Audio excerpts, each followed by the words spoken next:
الله أكبر الله أكبر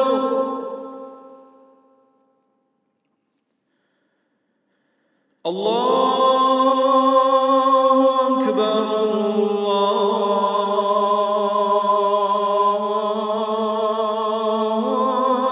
أكبر.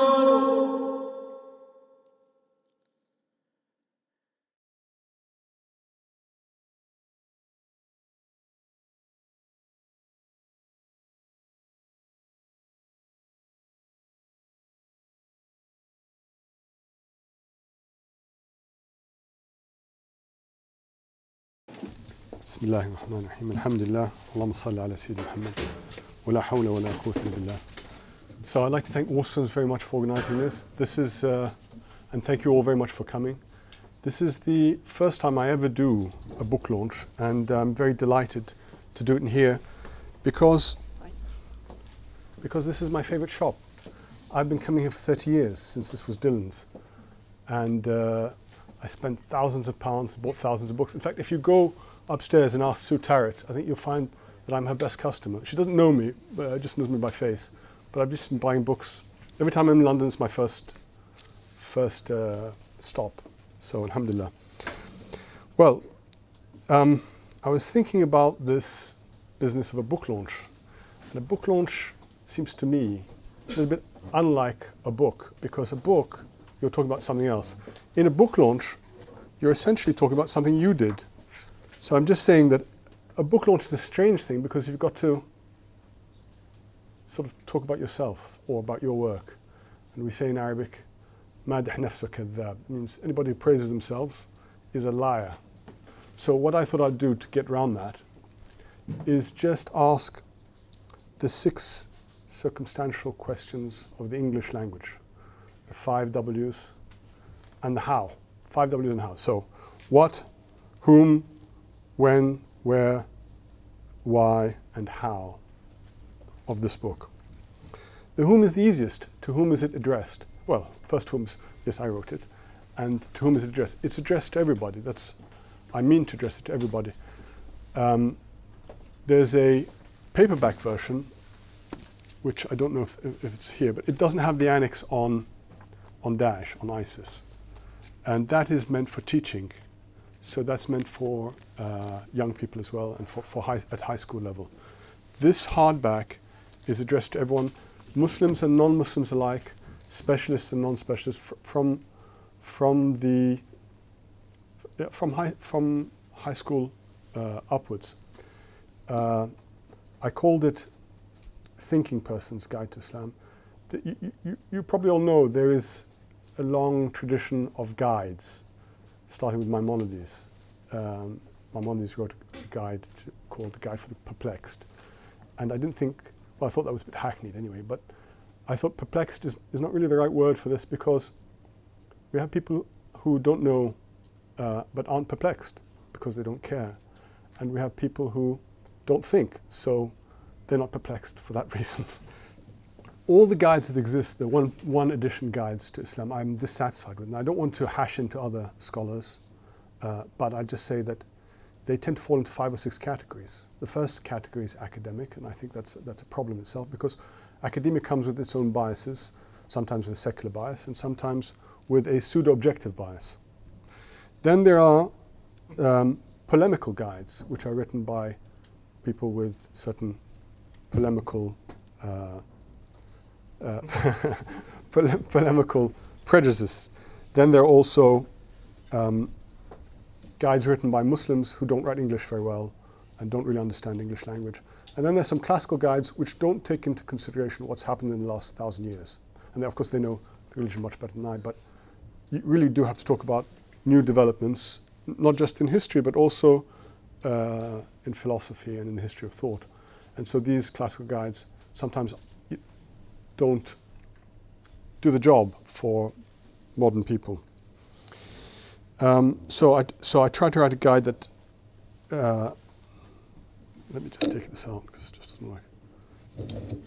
If I take this out and slouch, is that all right? Yeah. All right. So I tried to write a guide that is that will appeal to everyone and that takes into consideration what people need in the modern world. So that's the whom. Now, the next question is when. So I wrote this. This is important, particularly to the annex.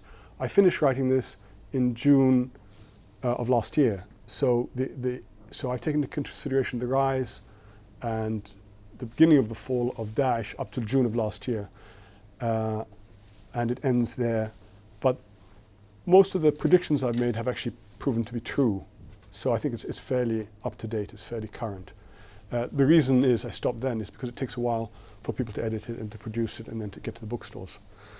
And it is where would be the next question. So where it's being published in England and in America, and there are several translations coming out in various countries. I think in India and of course in Arabic. I think it's been translated into Urdu and Hindi, and I think various other places. So I hope all over the world. Now how? Now how is I think the important question, and the answer to that is, it's quite a lot of information in this, and I've tried to do it by breaking it down into small packages, and small packages of information that are never more than 1 or 2 pages long, and sentences that aren't more than 1 or 2 lines long. I try to not put too many predicate clauses. I think that's, if you do that, you can pretty much get anyone to understand anything. But if you insist on showing how clever you are, and you have these very long sentences and very long words, then people are not going to read it. So there are a lot of technical words, but I've explained them in every case. The other thing is that it's done through 12 questions, 12 major questions. Each one is centered basically as a commentary on 1 or 2 verses of the Quran.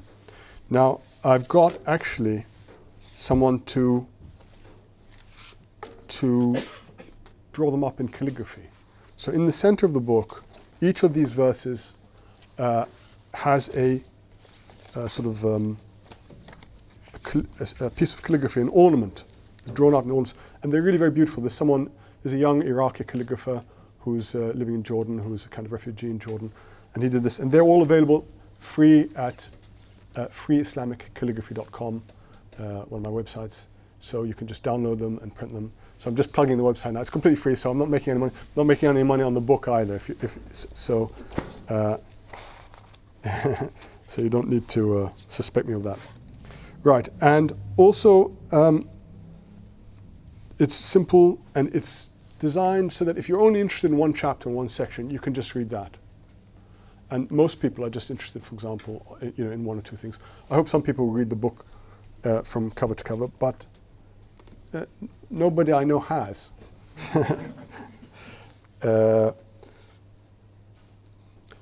other thing is it's very beautifully typeset, and I really have to thank Turath and White Thread Press. This isn't me doing it, and I think one of the tricks of publishing is if you have a very beautiful typeset, you can actually give some quite dense text and people won't notice it. The other thing is, I don't know if you notice, but this, if you just look at the proportion of this, if you just look, this proportion here, this is called the golden section. So it's about 5/8 to 3/8. And automatically when you look at this, it just relaxes you. There's something about it. I don't quite understand it myself, but it works. So I think the book is, I would like to thank White Press and I think, and Turath, and I think the book is really quite beautifully done. Now what I thought I'd do is I would just go through the book, the what of the book, by skimming through it and reading selected sentences and just sort of commenting on them.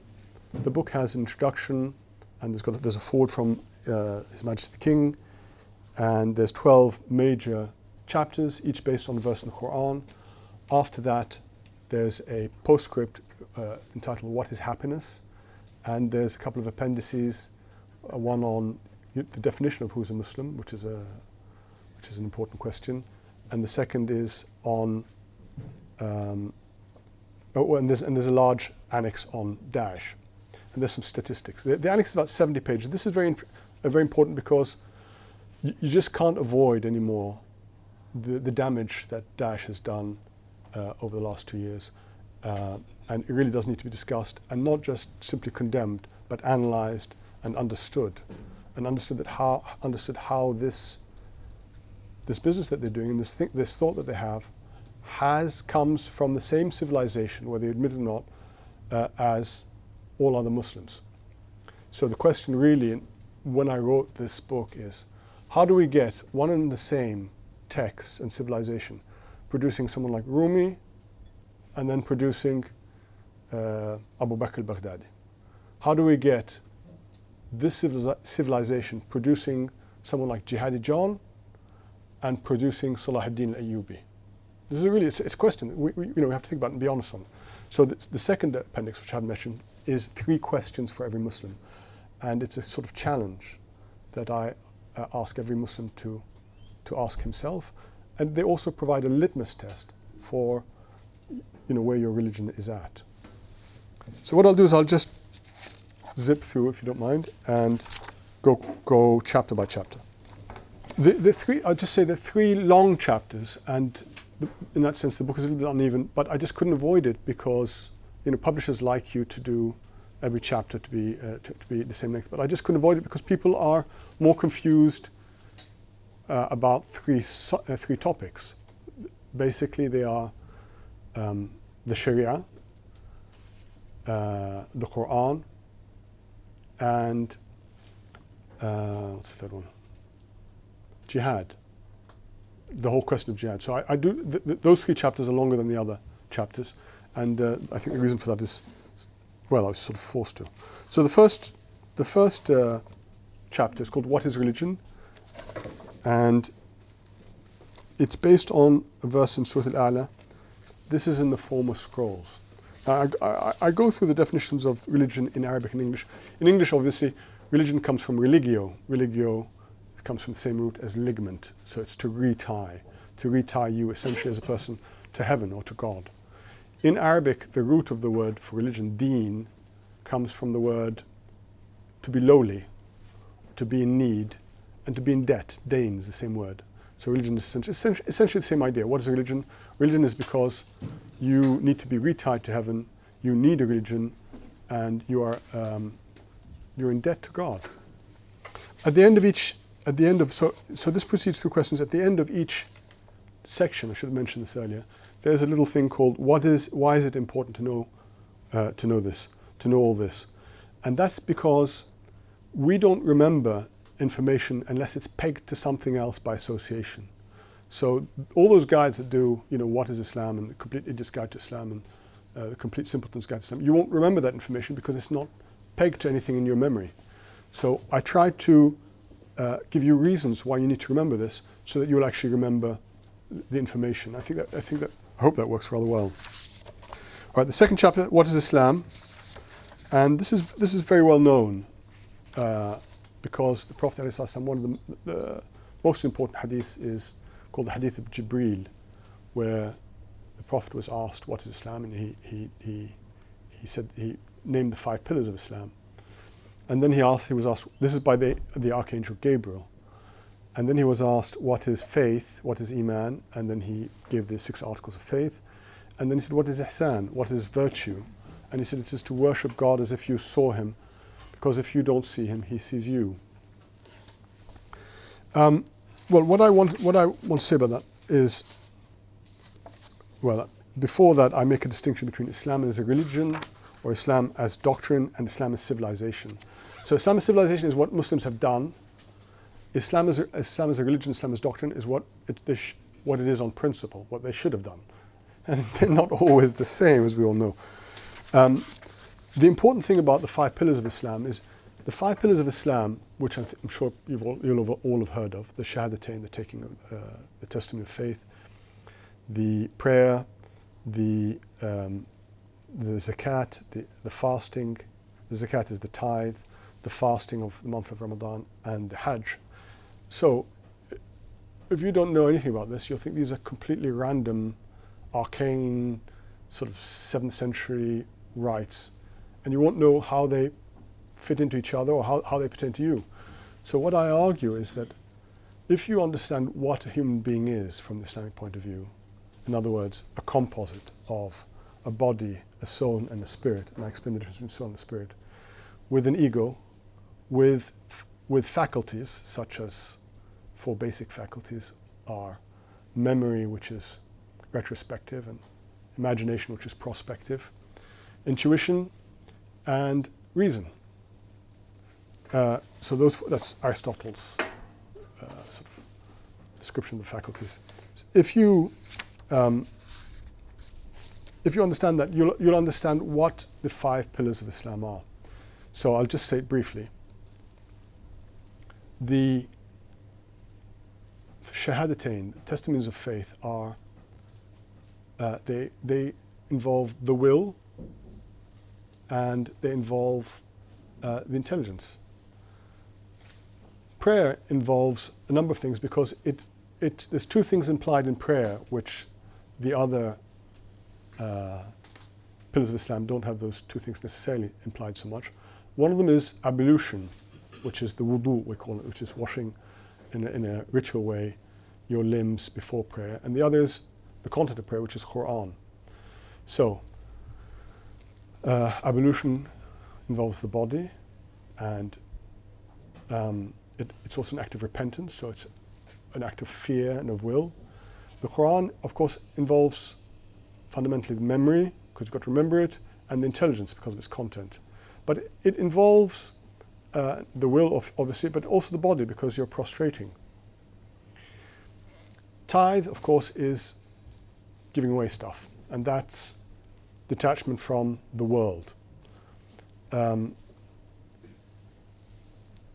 Fasting, by contrast, is detachment from the body. Hajj is attachment to the heart. Of course, the Kaaba is the macrocosmic symbol of the heart. In other words, the symbol of the heart in the world.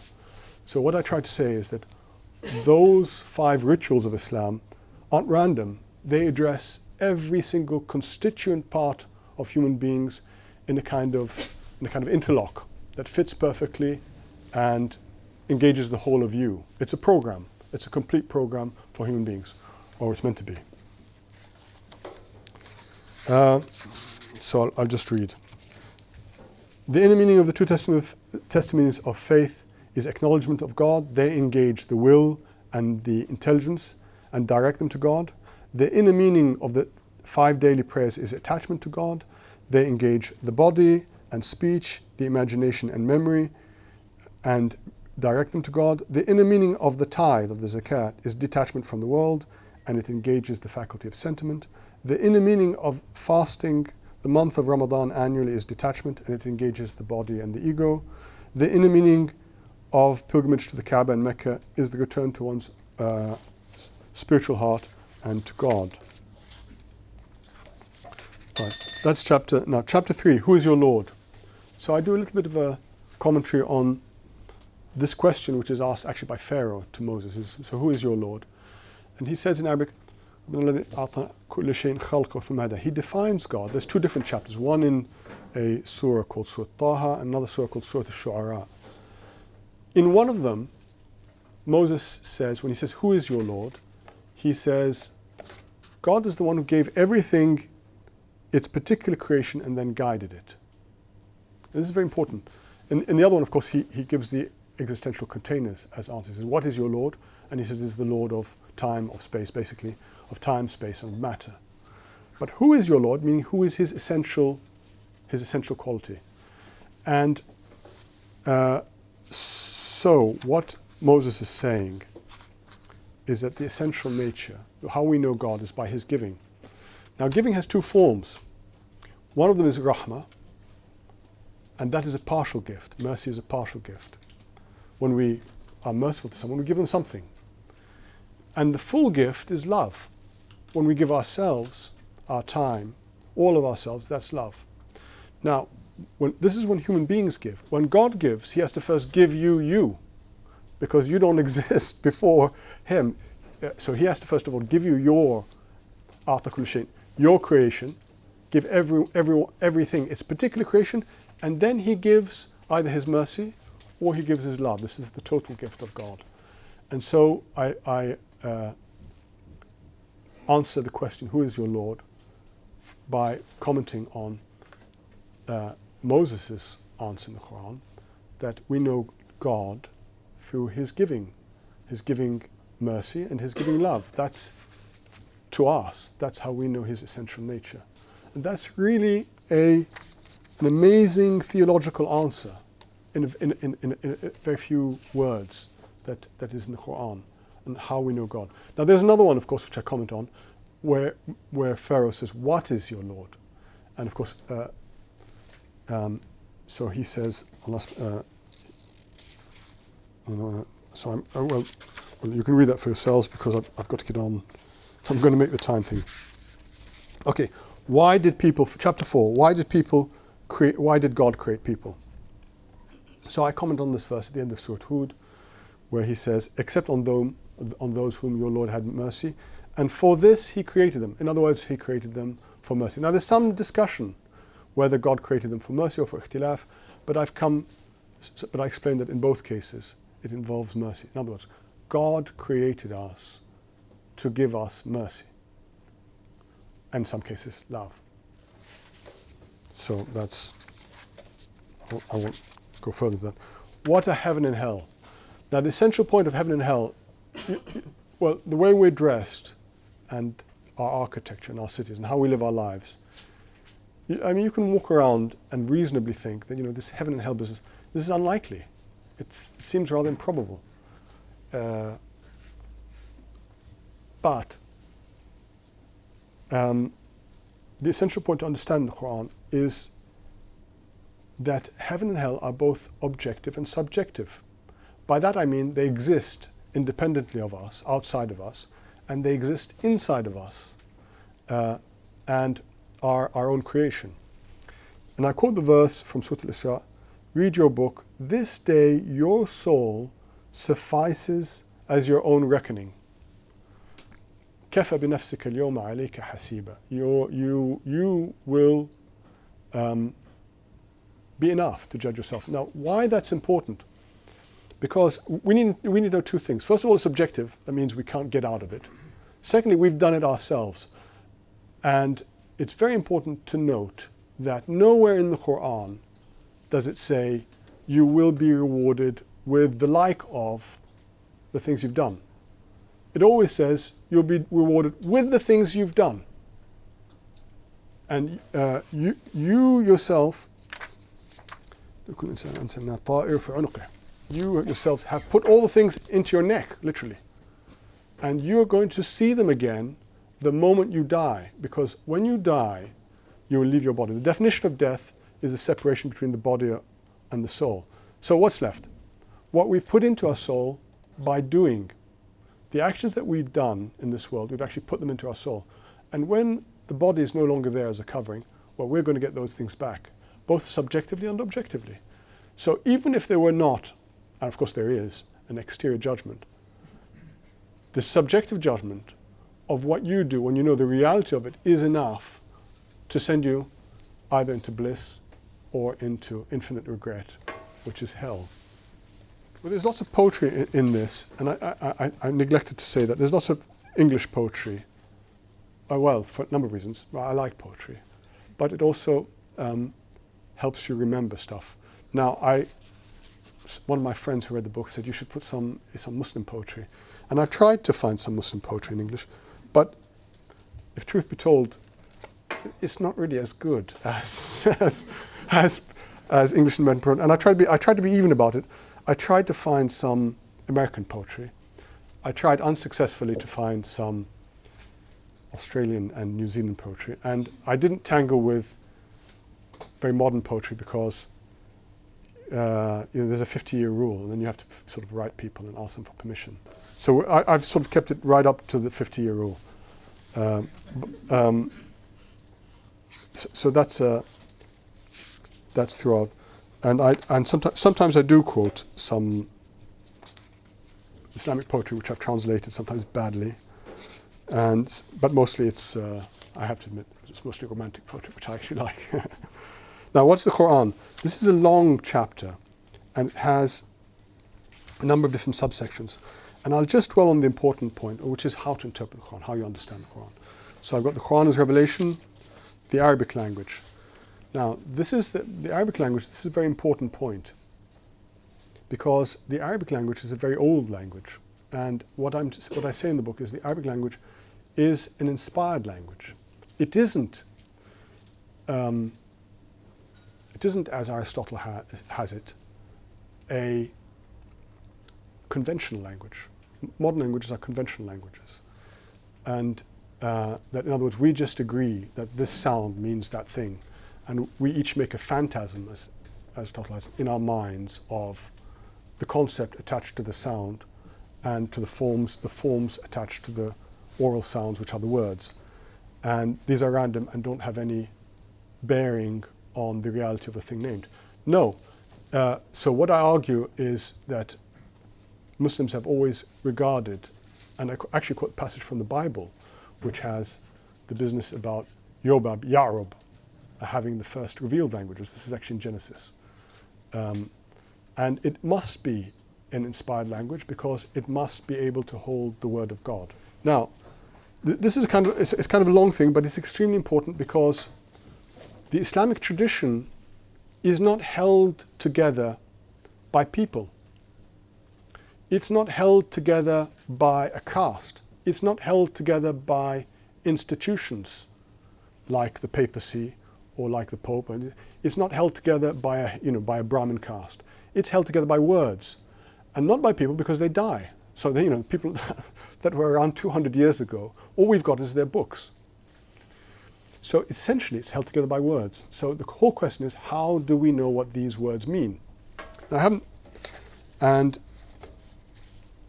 so I'll just say, for example, if I were to say, just to show you, if I were to say in English, this watch is hot. Now, it could mean a number of things. It could mean I've stolen it, or it could mean I think it's a really nice watch, or it could mean that it is physically hot. If I were to say, well, I discussed with my publisher a second edition, and he was cool. If I say, and he was cool, then you know that he liked it. But if I say, and he was cool, then he didn't like it. Because a lot of words have to do with, you interpret them in context, and with things that are either non-verbal. There's a non-verbal communication. 75% of what I'm saying and what of your understanding right now is actually non-verbal. You're looking at me, you're seeing my body language, you're seeing the tone of my voice. Only 25% is, this is in a normal conversation, is actually concentrating on the words themselves. Now, we'll come to the hadith in a second, but there are a lot of things that happened in the story in the lifetime of the Prophet ﷺ that were communicated through words, and people understood a lot more than the words. There was the context, there was the non-verbal communication, and so all of that has to be taken into consideration. And more important than all of that is to know what words mean, because words, the meanings of words change. If I was to say, for example, oh, you're a dog, you'd know that was an insult. If I was to say a jackal is a dog, well, that's a question of taxonomy, isn't it? If young people in America say, hey dog, and they say hey dog, that means hello friend. If they say to a man, if a young person says to a man, hey dog, that means hello friend. If you is to say about a man, he's a dog, that means he's a playboy. If they were to say about a woman, the same person, if it was to say about a woman, she's a dog, it would mean she's unattractive. So you really have, this sounds silly, but it's really important, because this is what holds together our tradition, is to understand the words and their context. And in Arabic, fortunately, we have two sciences that hold together the meaning of words. And one of them is Jahiliyyah poetry. Jahiliyyah poetry is pre-Islamic poetry. Pre-Islamic poetry, there's about 20,000 extant lines of pre-Islamic poetry. And from pre-Islamic poetry, we know what the connotations and the rhetorical uses of each of the words are. And more important than Jahiliyyah poetry is etymology. Now, this is a big word, but what it means is the roots of words. We need to understand what the roots of words. In Arabic, and this is a little complicated. All words go back to trilateral or quadrilateral roots. Each of those roots goes back to a a root meaning. And that root meaning is usually a desert phenomenon. Like, for example, if you take the word ishq, of course, ishq doesn't occur in the Quran, but just as an example, it's a classical Arabic word. Ishq means a convolvulus plant. And a convolvulus plant is a plant that grows around another plant. You've seen them in the desert, and they have some here as well, different kinds. They grow around other plants until the two plants become one. It actually strangles the other plant. They sort of both die and become one plant. And ishq is the word for passionate love. And so that's to say that that's what passionate love does. But beyond that, each of the 28 letters of the Arabic language goes back to one of the archetypal meanings. And the archetypal meanings are associated with the 28 lunar houses. So 28 archetypal meanings so technically speaking, if you know exactly what the archetypal meanings are, you will be able to predict what the root word is. And from the forms, if you know your grammar, you'll be able to know what the derived meanings are. There are about 70,000 root words in Arabic. So it's really sort of important to know. You have to know all of this stuff to really understand religion. Now Islam is simple, and it's supposed to be simple when it's practiced. And people say, hey brother, Islam is simple, keep it simple. Yeah, it is simple to practice. And they say, oh, the Sahaba, the companions of the Prophet, they were simple. Well, they were simple, they weren't stupid. But it is important to know that the companions of the Prophet had the Prophet's own explanation for things, and he was inspired. So they had a reference. For us, for the rest of us, our religion is simple, but deriving rulings, making judgments, is not a simple business at all. And this is one of the main problems of our age. Any nitwit with a BA in Arabic or a BA in Sharia thinks he's qualified to do fatwas. And on those fatwas rest the consequences of people's actions and people's lives. So really understanding these sciences is extremely important and cannot be neglected. And there are also rules of the interpretation of the Quran, which I go into a little bit. But what I thought I'd do is, because this is so fun, just read some words. How many people know no Arabic at all? Right, so few. Now I'm going to give you some words now. All of them are from the Quran. If you know those words, and most people who know Muslims or know Arabs will know what these words mean, even if they don't speak any other Arabic. And I think you can pretty much get by in any situation just by knowing these particular phrases. Now they're Bismillah. You people say Bismillah, okay, that means I'm starting something. Bismillah, in the name of God. Alhamdulillah means it's finished. Alhamdulillah, all right, did you have dinner? Alhamdulillah, I had dinner. It's finished. Inshallah means future tense. Anything is happening, inshallah.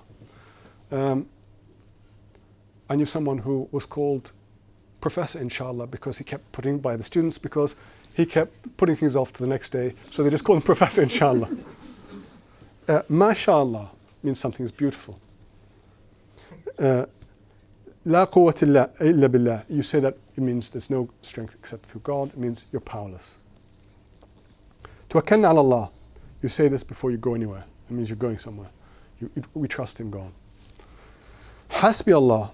It means that I'm going to be patient now, and I'm going to show there's a great challenge coming. There's great odds. Subhanallah.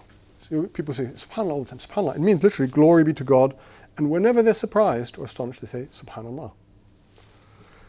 Allahu Akbar. Now, unfortunately, the Daesh types have given Allahu Akbar really bad connotations. But what it means, it's said in moments of victory. And of course, that's why they think they're using it in the right context. But it's said in moments of victory. And we say when we start in prayer, because prayer is essentially a moment of victory over the world. We raise our hands in prayer and say Allahu Akbar. We throw the world behind us. And this is a victory over the world, so we say Allahu Akbar. Tabarakallah. Tabarakallah is not used in the Mashriq, in the Arabian Peninsula in the north, but it's used very often in North Africa. And it means God bless. People used to say in this country, God bless. Inna lillahi wa inna ilayhi raji'un. This is a Quranic phrase directly. It means we are God's and we're returning to God, and we say this, it means there's a calamity.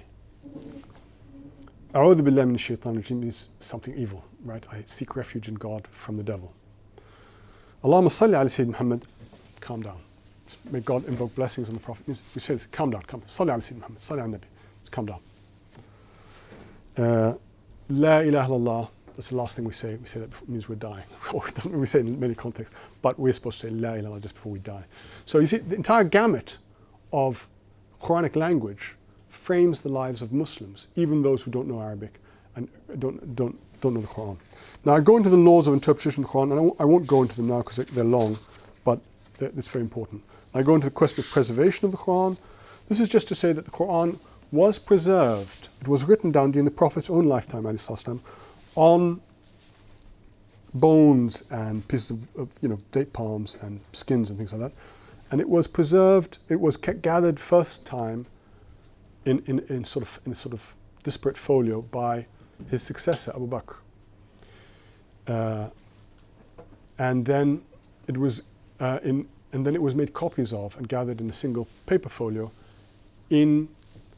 by the same chap. And the chap who was the Sahabi who was asked to do this by Abu Bakr was Zayd bin Thabit, who was one of the scribes of the Prophet ﷺ, and whom they trusted as a young man with an excellent memory. And then he redid this a number of years later under the Caliph Uthman. There's an excellent book by Mustafa al-Azami where he goes through all the stages of it. So, but this is to say that the Quran we have in our hands has not been changed. And this itself, there's a promise in the Quran says that God promises to preserve the Quran, and it has been preserved. In fact, if you're a publisher or an editor, you will know one thing, that there's always mistakes. There's always, I've seen 2 or 3 mistakes in this already. And we had at least 10, 15 people read it through. But there's always mistakes. Now, the Quran doesn't have any mistakes in it, and has been read out loud in 3 of the 5 prayers every day by every Muslim community everywhere in the world the same way, because there's also rules of how to pronounce the Quran. And that's how we know that the Quran is the same as it was when it was revealed.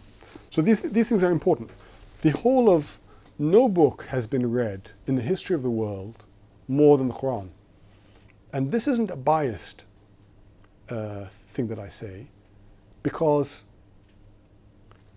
the Bible could not be read, I'm not saying this as a Muslim, but in fact it's true, because the Bible could not be read, as you all know, by most people until the Reformation, because it was only in Latin or Greek. So most people, certainly people in this country, were not even allowed to read it before, so it wasn't read as much. And no book has had as many commentaries on. No book has been more influential in the history of the world than the Quran, just simply as a book. And it's interesting to note that the book starts, the Quran, the very first revelation is Iqra, read. One of the second, maybe the second or the third, is Noon wal qalami wa ma yasturun. Noon and the pen. So it is a civilization, essentially our civilization, Islamic history, Islamic culture, Islamic understanding, Islamic knowledge, is a civilization based on reading and writing. All the more amazing because the Prophet ﷺ was illiterate. Just think about that for a while. Right. And I wanted to play, I'm going to try and do this. I wanted to play some Quranic verses. Now, the Quran, some of the young people now, they sing the Quran and they get emotional about it.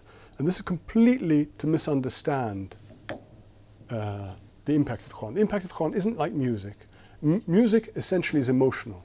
All due respect to Pythagoras, it appeals to the soul, not to the spirit. But the Quran is before the soul, and it tries to awaken the spirit. And so the sounds of the Quran are not, or shouldn't be at least, essentially musical. They try to appeal to something deeper. Now this is some of the verses that I've this is the verse Surah Al-A'la, the very first verse I started, and I'm just going to play. This is from H.R.H. I'm just going to play 8 short verses on this, just so that.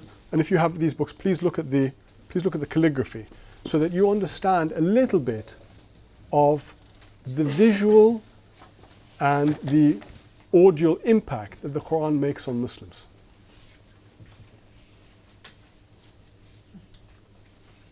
ويتجنبها الأشقى الذي يصلى النار الكبرى ثم لا يموت فيها ولا يحيا قد أفلح من تزكى وذكر اسم ربه فصلى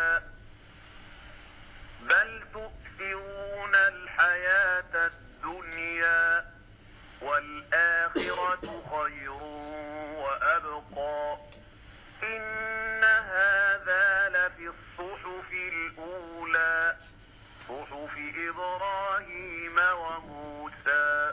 So one of the things I discuss in the book is, I think, a little bit of the challenge. There's a challenge in the Quran that non-Muslims should come to the Quran with a book like it, 10 chapters like it, or 1 chapter like it. I haven't gone into this in great detail, but I will say that the sounds of each chapter are different. You can always tell the Quran from other sounds in Arabic, and from other, from poetry, you could easily tell. But in fact, surah means, the word surah comes from the word sur, which means war. Each chapter of the Quran is different rhetorically from others and has neologisms, new words that you understand if you understand Arabic, but in fact have never been used in Arab usage before. So this is part of sort of the uniqueness of the Quran. Now, coming to the next chapter, who is the Prophet Muhammad alayhi salam? And I think it suffices to ask, who is the Prophet alayhi salam? Because in the beginning, I have a little bit of a historical sketch, and I ask, who was the Prophet alayhi salam? The question for Muslims is, who is the Prophet alayhi salam? Who is he still? Who is he for Muslims? Who is he? And the answer is, well, there are many answers, but he is the perfect exemplar of human virtue and spiritual perfection. Now, through stepping into the Sunnah, which is, we're Muslims, you hear Muslims going on about the Sunnah. The Sunnah is the custom of the Prophet. Through stepping into the Sunnah, we practice the virtue that will enable us to overcome our own egos and to know and love God. That is the central thing. And one of the central verses is, I think, which verse do I quote? And so the central verses that I've centered the chapter around is, we did not send you except as a mercy to the worlds. Now we need to know a little bit about hadith. Hadith is a minefield. It's a very complicated topic. Hadith are the sayings of the Prophet ﷺ. And unlike the Quran, they don't come to us, certainly not all of them, they don't come to us perfectly. We have certain hadiths that only about 100 really, that are mutawatir, that we know, that come to us through 10 different chains or 40 different chains through 40 different narrators. So we know with certainty that they are true. But there's 60,000 hadiths in the various canonical connections. And if you count the different forms of each of the hadiths, it goes up to about 500,000. All of the arguments that we have between each other are about which hadiths are true and what they mean. There's generally 9 books that we refer to as Muslims, as Sunni Muslims. 2 of them they're called the Sahihain, the 2 true books. And the vast majority, generally Muslim scholars agree that the vast majority, 95% of those ones, are reliable. But even then, it's a question of the meaning rather than the exact text. And this is something that Muslim scholars have arguments about. But it is important to know something about the hadith, because the religion of Islam is based on the Quran and hadith. And so the hadith is authoritative. It tells you what to do. In the Shia tradition, it's a completely different tradition for this reason, that they include as legislative the words of the 12 Imams, what they call the 12 Imams, the members of the Prophet's family. They regard that as legislative. Sunnis, of course, don't regard that. And that's, of course, the major difference between Sunnis and Shias. 85% of the hadith that Sunnis use, Shia also use. But we don't use any of the sayings of the Imams as legislative. So I've talked a little bit about the Sunnah. All right, now the heart. Well, what's the heart? In a way, this is the one thing that you can do. This heart, and I'm saying there's two kinds of heart. There's a physical heart, and there's the subtle heart. The subtle heart is a spiritual organ. And you don't know your heart until you've somewhat tamed your ego. So the ego is you in particular, your particular personality, your character, what you've done in your life, your memories, your nature and your nurture, and what it's come to. So that's your ego. And if you spend some time in solitude, you'll get a little bit of a glimpse of your ego, because it's always whispering something. Mostly it's whispering me, me, me, me, me, or the world, the world, the world, how great I am, what I want, how great I am, how my rights have been overlooked, how am I savoring its little victories. It's just a little kind of poisonous stream of consciousness that goes on in most of us, most of the time. The heart is something different. And now the heart is what sees. Now with the heart, you see spiritual realities. This is, I didn't go into this very much, but, or maybe I did. Now this is, so there's a lot going on about polishing the rust of the heart, but the heart is the organ that Immanuel Kant denied in his critique of pure metaphysics. In other words, he denies direct spiritual knowledge. And this heart, of course, is the universal thing. Jesus says, blessed are the pure in heart, for they shall see God. Now, of course, in Islam, we don't have seeing God except on the Day of Judgment, but we see the signs of God through the heart. Ayatillah. All right, worldly life. This is based on that is a long verse in Surah Al-Hadid, and I won't go into too much, but the verse can be taken two ways. One is the progression of worldly life. A single verse tells you what you're interested in throughout the different ages of your life. At the same time, it's the progression of the ego and how it gets from just, from passion in the negative sense, right down to ego, purely ego. And there's one verse that describes all that. You can read that there. All right, what is Sharia? Now, in the States, they're like, oh, Sharia, you want Sharia, you can't come into this country. Sharia is a bad thing. So I just want to point out a few things. First of all, 90% of the Sharia has nothing to do with law. It's a moral code. So it's something's forbidden, something is, you don't get punished for it. Something's forbidden, not in this life anyway. You don't get, it's what time you pray, that's Sharia, right? How you pray, Sharia. And then, down to the 5 or 10%, the thing that they really object to is the hudud laws. And that's just less than, it's about 5 or 6 laws of all the rest of Sharia, all the other things. All the codes, less than 5% is about hudud laws. And I get into the business of hudud laws, and I go through them a little bit. One of the things I found is, one of the things that they're all very upset about is the hudud laws for adultery. So I did a little study of this, and in fact I found that well, there's a difference between rejecting the Sharia on principle and rejecting and not applying it either de facto or de jure. I found that throughout the Ottoman Empire, 700 years, 30 million people, they applied the laws for adultery twice, and both times they were wrong.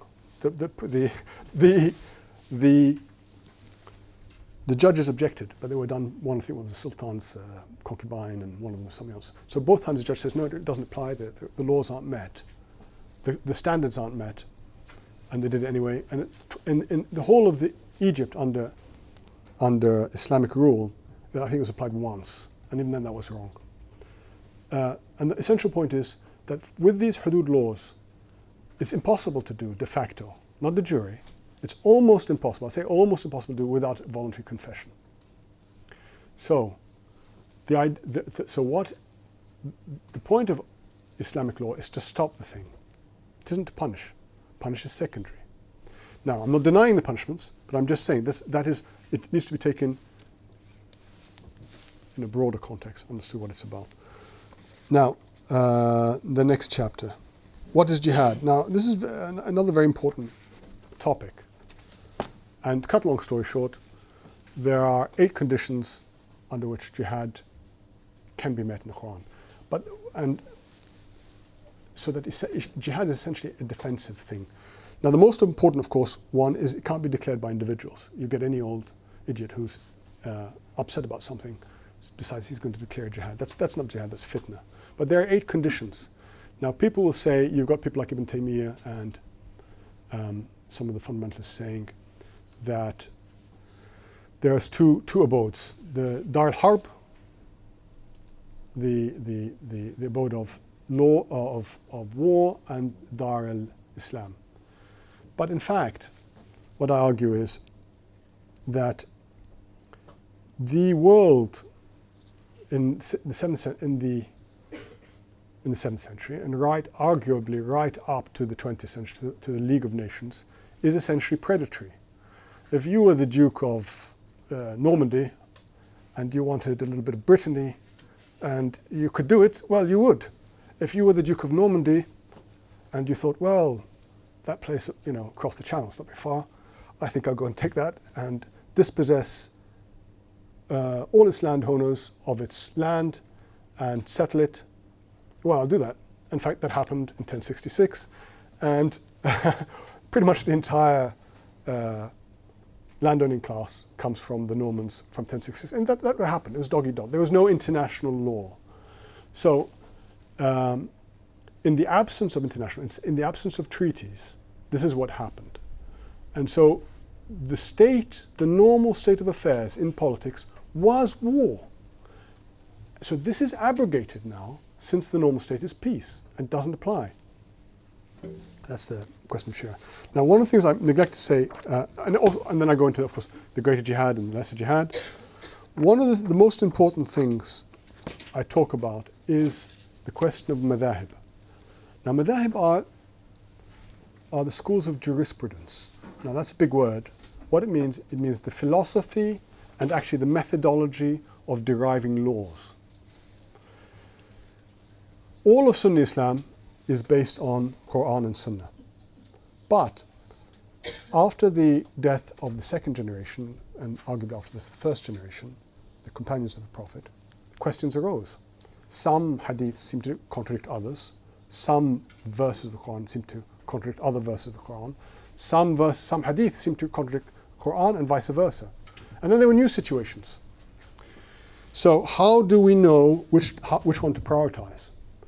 How do we know if contradiction, after all, which is based on the concept of logic, is even a valid concept? How do we know if a certain hadith is reliable enough to formulate a law on it? And what kind of law can be formulated depending on the strength of it? These are the questions of madhab. So there was a bunch of imams, about 100 of them, and each of them developed their own methodologies, their epistemological methodologies for dealing with the questions that arise from having texts to guide you, which are the Quran and the Hadith. 4 of them essentially survived, and those are the 4 madhab. And those 4 madhabs, all developed their methodologies. Now, I'll just talk a little bit about them, because everything we see today comes from the abandonment of those methodologies. So the first one that we still use, Abu Hanifa, most Sunnis, 50%, maybe 55%, all right, 55%, are Hanafis. So the whole of subcontinent, the whole of the Ottoman Empire, they're all Hanafis. And even Shafi'i strongholds like Egypt and Jordan, dare I say it, take Hanafi laws for mu'amalat. So Abu Hanifa and his school, and he had 2 primary students from whom we get anything, and most of the time he was at odds with them. But the important thing was they developed methodologies. So he decided that the order of precedence was, vaguely speaking, Quran, sound hadith, consensus of the companions, qiyas, which means analogy. The Shafi'is, the Malikis, did the Quran, Prophet's Sunnah, as reflected by the people of Medina, because they were still living and they learned from their parents and they learned from the Prophet himself. Consensus, legal reasoning, communal needs. Shafi'i, who was the first one to do an integrated methodology. This is called Risalat al-Shafi'i, the first work which is a complete methodology, and it's a methodology, it's an epistemology, and it's a hermeneutic of the sources. Epistemology means the theory and method of knowledge. Hermeneutic is how you interpret text. So he said Quran, sound hadith, consensus of scholars, companions' opinions, analogical reason, and then presumption of continuity. These are all legal terms, and you don't have to know them exactly, but what you need to know is, and then Ibn Hanbal says Quran, sound hadith, and then he doesn't do qiyas, so he doesn't do logic. The Ibn Hanbal, which is one of the four madhabs, was always very wary of logic, of reason. He thought this was a Greek thing.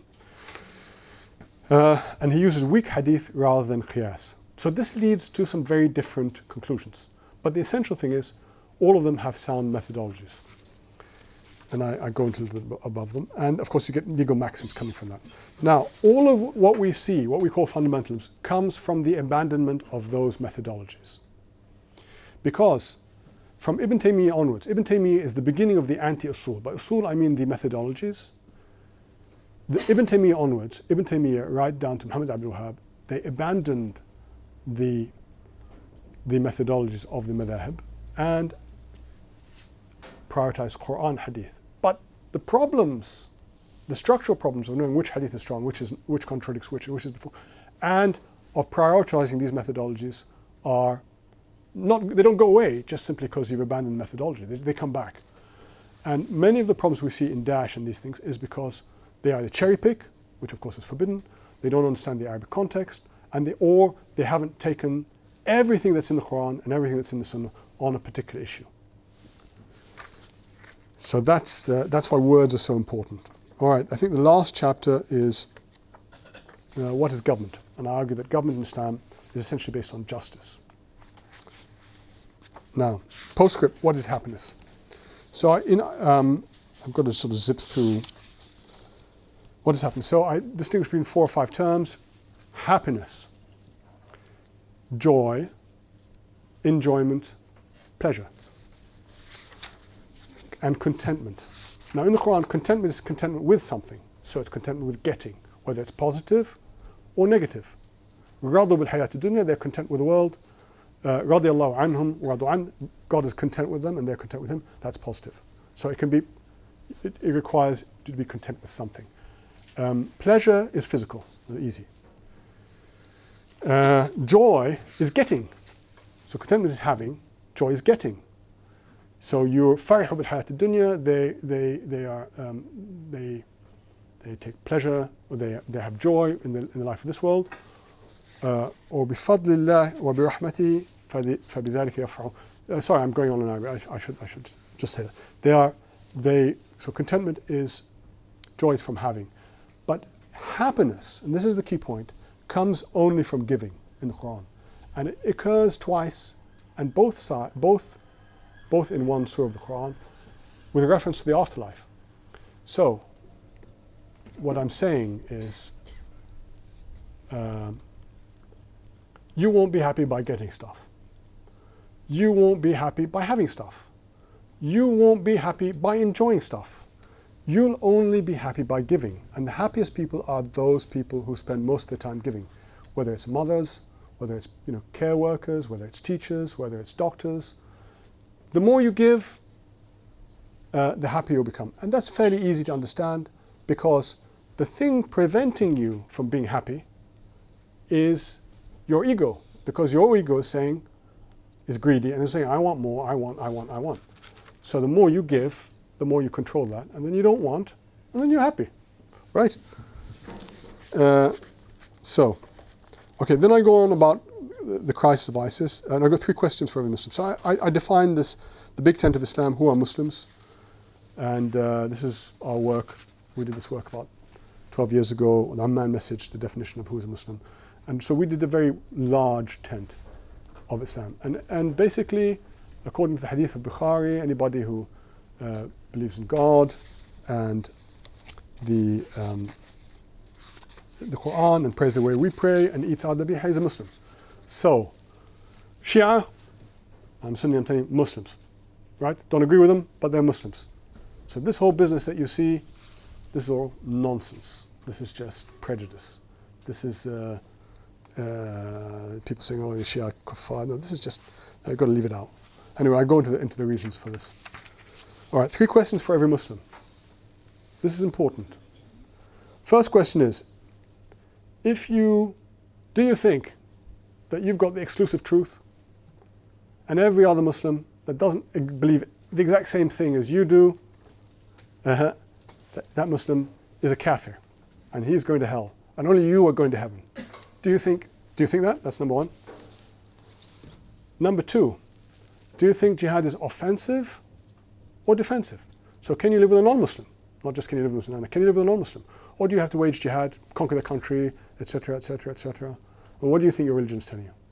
And number 3, can you live with laws that you think are un-Islamic according to your particular understanding of the Sharia? So, if you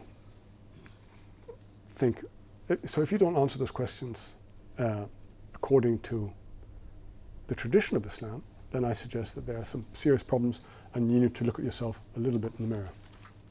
Right. Now with ISIS, I won't say very much, except that the following. In the book, I describe what they want, who they are, where they come from, what their books are, how they operate. I go a lot into the military stuff that they do, because I'm interested in that. But we have in Jordan a number of people in the prisons, and there is a prison dialogue with them, and we have the results of that dialogue. So we know quite a lot about them. And some of the information that I've put in is new. In fact, the only things that are essentially new in this book are philosophical definitions, which I derive from the Quran, like love and happiness and mercy, and logic, which I didn't get into, but so I derived that from the Quran, and the business about Daesh. If there was something else that was essentially new, apart from just the way I wrote it, then you would know that the book were wrong, because anybody telling you something new about Islam or trying to say something new about Islam is trying to invent a new religion and not telling you what Islam actually is. So to conclude, Islam is essentially a tradition based on words and the understanding of words, sacred words, and interpreting those words, and understanding language, understanding how to interpret language, understanding the boundaries of language. And getting that wrong means the difference between a civilization that cannot live with anyone else, that wants to kill everyone, that doesn't agree with its own particular understanding of Islam, as Daesh has publicly said that they want to do, and an Islam that has coexisted in many parts of the world very happily with the rest of the world for 1,000 years. So thank you very much, alhamdulillah, and I'll take a few questions. Thank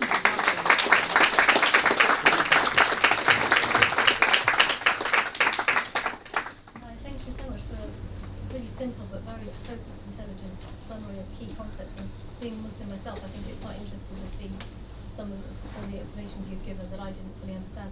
I was wondering whether you could just explain a little bit about the difference between a soul and a spirit. Yeah. So the spirit is what God has blown into each of us. It is sort of before pre-individual, and it's super-individual. And so the spirit, when it comes to people in prophecy, and arguably at the end of Surah Al-Mujadila, it comes to people who aren't prophets in the last verse, and also certainly as regards Mary, who received the Spirit.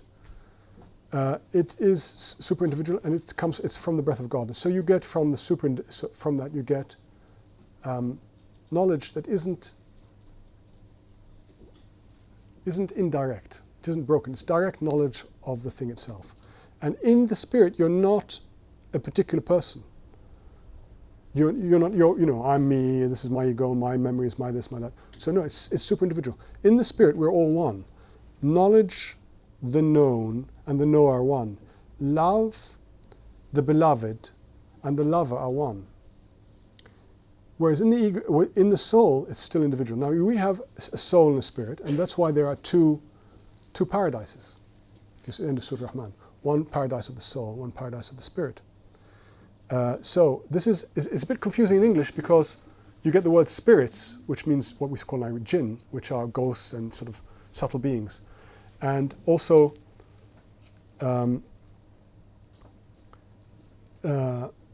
we have spiritualism, which usually doesn't have very much to do with the spirit at all. So it's a bit confusing. But ruh in Arabic is the word for spirit, and nafs, which means the self or the soul, is the word for soul. It's a bit confusing because sometimes nafs means the essence. The book to look at that, that tells you everything clearly, and I reference this, is Kitab Ajaib al-Qalb, the 21st volume of Ghazali's Ihya al-Din. So the book of the marvels of the heart. And there's some translations of it here, I think by Montgomery. They're not very good translations. We're actually working on a good translation. So that explains all of that. So there's there are two hearts, and there's a soul and the spirit. And of course, there's an individual spirit and a universal spirit.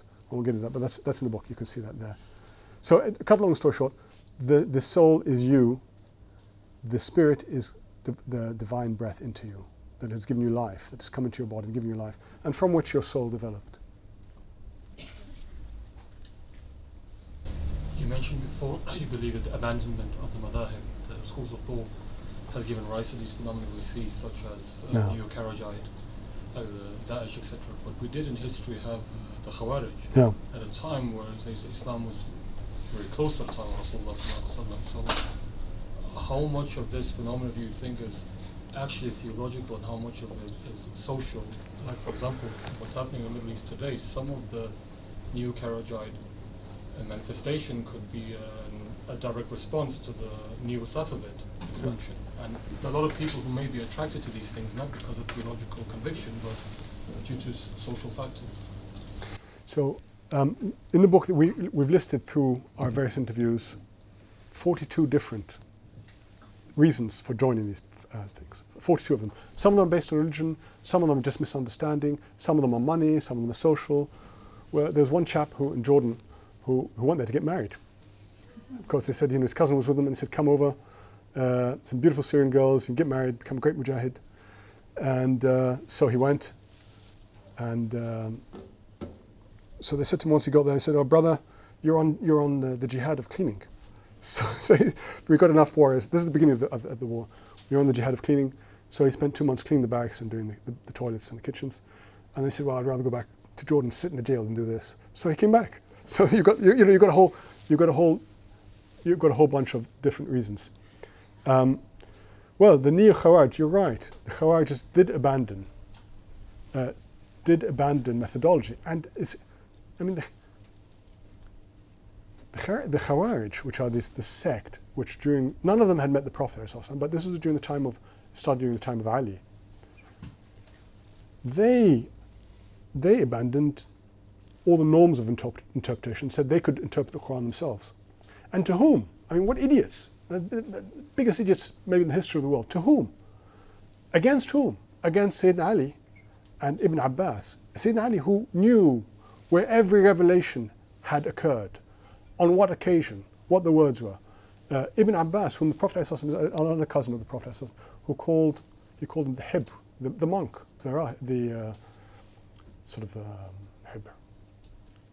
the monk of this interpretation, of this community. So they thought they knew better what the Quran meant than the companions of the Prophet can imagine. And from the first, arguably the first, better than him. And this is a little bit what we have today. They think they know better than what Muslim scholars have said and done and thought and written for over 1,000 years. And it boggles the mind how arrogant, how stupid that is. Of course, not everyone who joins, and I go into this a little bit, has, unfortunately this is true, not everyone who joins has bad intentions. Some of them are just duped. And some of them are just ignorant. But I'm talking about the methodology, and it is essentially an abandonment. The problem, the legal and the theological problem is an abandonment, stems from an abandonment of that exegetical, epistemological and hermeneutic methodology. The methodology of how you deal with the primary sources. Once you get rid of that, you can say, oh, this means this, it doesn't, or you can cherry pick, or you can make what is particular general, what is general particular, what is universal, personal, and so on. So they, through all those laws, they're not aware of them. They're not aware of the Arabic language, and they say, "Oh, Quran Sunnah, brother, that's it, Quran Sunnah." Well, you don't know what it means, the Quran Sunnah. And so I do think that intellectually speaking, maybe not socially speaking, or any of the other factors that you mentioned, and you're right about that.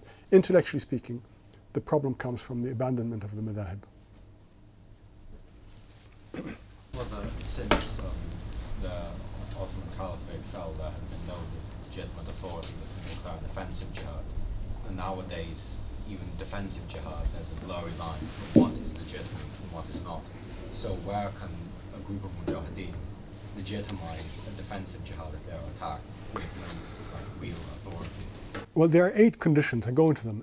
But one of the primary conditions is it has to be declared by the imam. It can't be declared by individual groups. Some of them are the mustadafin, the people who are Muslims being killed, for example, like in Burma and places like that, for no reason except for being Muslims. The permission for jihad, 5 of the conditions come in one single verse, and that's the verse that I concentrate the chapter on, and it's the verses in Surah H.R.H. And in that verse, it is one of the reasons is religious freedom. So I'll just quote you the verse, which contains 5 of the 8 reasons. And it was a verse that happened in Medina. If you want to know, some people are confused about this, but if you really want to know why, what's the decisive argument? Well, pull out a map. Pull out a map and look at Medina. Where were the first 3 battles? They were right around Medina. Badr, Uhud, Khandaq, they were around Medina. They pursued, after 13 years of trying to kill him and torture his followers and everything, they pursued him to Medina and waged war on him there, the mushrikeen. So the verse is, permission is granted. This is the first verse in the Quran by consensus that grants permission for jihad. Permission is granted to those who fight because they have been wronged. And truly God is able to help them. Those who are expelled from their homes, first condition, only because they said, our Lord is God. Second condition, religious freedom. Were it not for God's causing some people to drive others back, destruction would have befallen on monasteries. So, religious freedom including churches and synagogues. Religious freedom for monasteries, churches, and mosques, of course, and mosques in which God's name is mentioned. So, it depends on being attacked first, on being wronged, on being expelled from one's home and one's land, being religiously and severely persecuted, having one's holy places desecrated, and the other conditions are being declared by a legitimate activity by the ruler. 7, defending oppressed, this is the Mustadafin verse, religiously oppressed women and children who pray for help, this is in Surah Nisa. And number 8, the aggression and breaking of peace treaties, this is in Surah Tawbah 9. So these are the conditions of jihad. Now, you've got the Andalusians and Ibn Taymiyyah himself wanting to make it a regular thing and wanting to make it offensive. But I argue that none of that is valid. And then, so you've got later scholars saying, no, there's jihad, there's Dar al-Harb and Dar al-Salam, then some people saying, no, there is Dar al-Sulh, Dar al-Ahd, a third category. So what I'm saying is after the establishment of the United Nations, where the political situation is not dog eat dog and the rule of the strong over the weak, there is a explicit peace treaty between the nations of the world. And therefore, the presumed state is peace, not jihad. And you have to meet those conditions for jihad to be declared. And it's not you that get to declare jihad. If you declare the wrong jihad, of course, it leads to just useless war. So what I argue essentially is that jihad is a just war. And I also give you the conditions how jihad should be waged. There's none of this business of unnecessary cruelty. And I go into all those conditions. It's all in the book. So it's a good question. And I have another book actually, like this, somewhere here, called The Uses and Abuses of Jihad. All of the writers that have written this, and the people who, of course, the only people who don't understand this, people like Sayyid Qutb, and I quote from Ma'alim fi Tariq, and Abu Ala al-Mawdudi, and various other people saying Abu Mus'ab al-Suri, this whole offensive jihad business. But what I'm saying is it has no business, it has no roots in the fiqh, in the Sharia. Thank you.